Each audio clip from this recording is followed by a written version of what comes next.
Sheraton hotel, जो 1.6 मील की दूरी पर था, उस धमाके से हिल गया।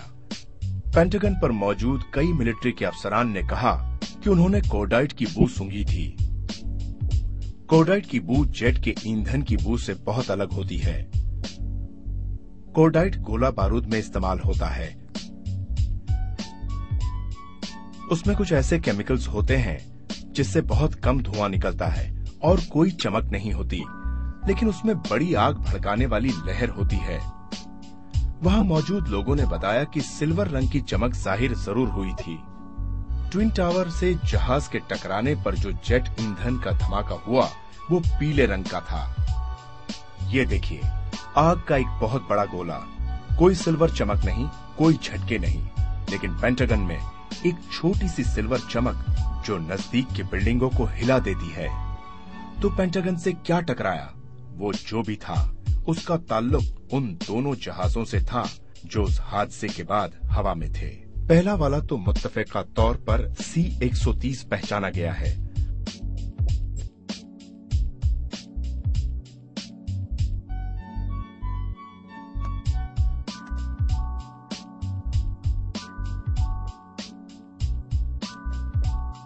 दूसरा जहाज एक सफेद रंग का बेनिशान जहाज था जो वॉशिंगटन डीसी के ऊपर से जा रहा था।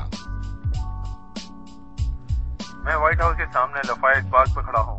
व्हाइट हाउस से तकरीबन 200 यार्ड की दूरी पर 10 मिनट पहले एक सफेद रंग का जहाज ऊपर मंडरा रहा था। आमतौर पर व्हाइट हाउस के आसपास कभी भी जहाज दिखाई नहीं देता है, क्योंकि यहाँ किसी भी जहाज को उड़ने की इजाजत नहीं है। किसी भी वजह से मान नहीं सकते कि ये जहाज कोई खराब इरादे से यहाँ मौजूद था, लेकिन खुफिया एजेंसी यकीनन उस जहाज को देखकर परेशान थी और उसकी तरफ इशारा भी कर रही थी। अब वो दिखाई नहीं दे रहा है।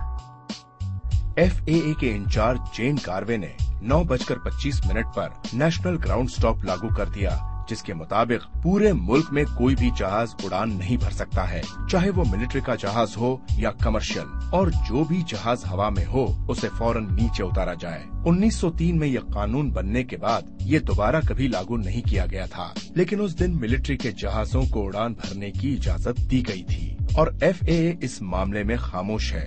और आखिर में बार बार लोग पेंटागन पर दूसरे धमाके की बात क्यों कर रहे थे? उसके बारे में कुछ नहीं कह सकता, लेकिन मैं यहाँ कैपिटल के सामने मौजूद था, जिसे अभी खाली करा दिया गया है, और अभी अभी हमने पीछे सुप्रीम कोर्ट की तरफ से एक हल्के से छोटे धमाके की आवाज सुनी।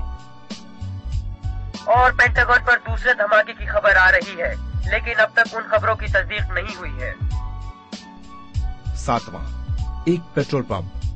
शेरेटन होटल और वर्जीनिया के ट्रांसपोर्ट डिपार्टमेंट की सिक्योरिटी कैमरा में ये सब कुछ रिकॉर्ड हुआ था, लेकिन कुछ ही मिनटों में FBI ने वहां जाकर उन कैसेटों को अपने कब्जे में ले लिया और साथ ही वहां काम करने वालों को ये धमकी दी कि वो किसी को भी कुछ न बताएं कि उन्होंने क्या देखा है।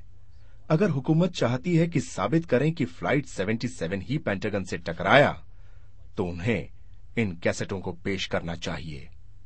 बल्कि उन्होंने हेलीपोर्ट के सामने वाले कैमरे की सिर्फ 5 फ्रेम जारी की, हालांकि उसमें भी कहीं 757 दिखाई नहीं देता।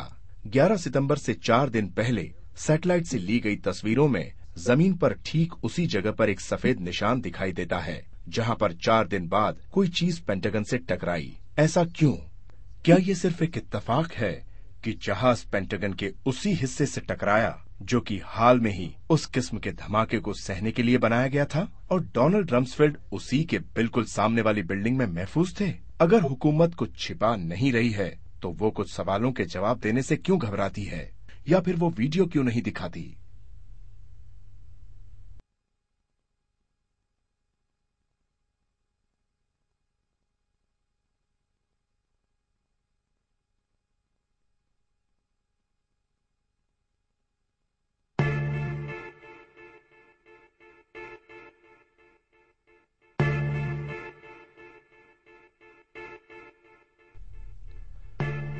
नौ बजकर 59 New York city, New York.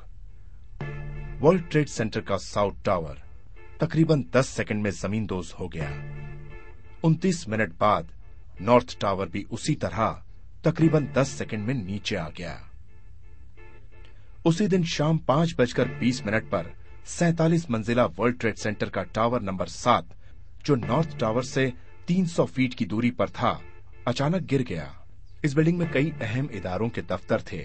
CIA, defence department, IRS, secret service और मेयर रूडी जूलियानी का इमरजेंसी बंकर भी था। वॉल स्ट्रीट में हुए घपलों की 3 से 4 हजार फाइलें उसी बिल्डिंग में रखी हुई थीं।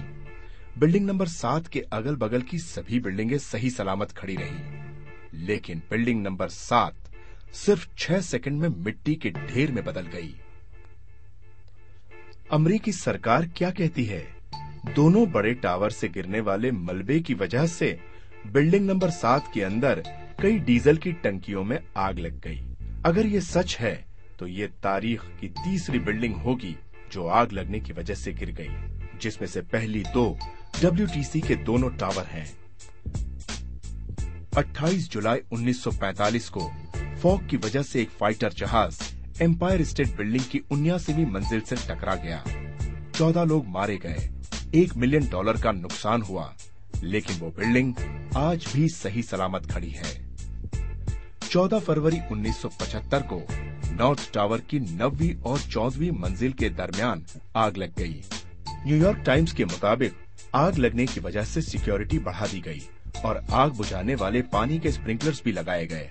4 मई 1988 को लॉस एंजलिस में एक 62 मंजिला टावर 3 घंटों तक जलता रहा और आग 4 मंजिलों तक फैल गई, लेकिन वो गिरा नहीं।